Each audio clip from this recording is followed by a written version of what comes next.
Actually, we should thank our late Minister Lakshman Kadiragama. When he was Foreign Minister, he was instrumental to establish that Vesak Day is a holiday for entire UN system, and Vesak Day is being celebrated after that in UN. And as far as Buddhism is concerned, in year 1000 AD, Buddhism was spreading all over the Asia, and Ban Ki-moon himself is coming from Asian origins, especially from Korea, which was actually a Buddhist country, and therefore it is very fortunate a country like Sri Lanka, which preserved Buddhism for 2300 years continuously. I think in world no other country has that kind of practice. No other country in this world which is practicing any kind of religion for unbroken history of 2300 years.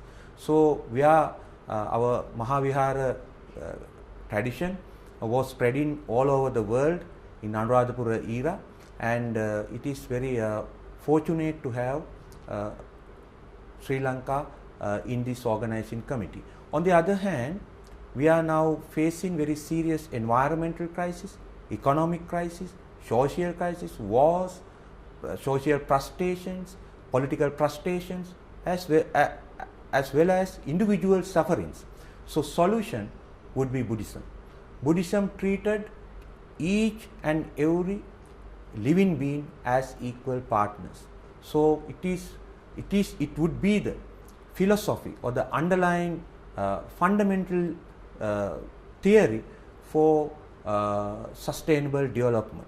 And also our economic crisis that is being actually driven by our greediness could be changed when we practice Buddhism in a real way. So on the other hand, as far as the individual persons are concerned, each day we are suffering from various kind of physical as well as mental consequences. So the final solution would be Buddhism. So in the sphere of macroscopic global level, societal level and individual level, Buddhism would be the answer. So I think we should promote that aspect, and also Sri Lanka could be portrayed as a kind of spiritual country, or we should become a spiritual, non-violence kind of tower of Buddhism in this world.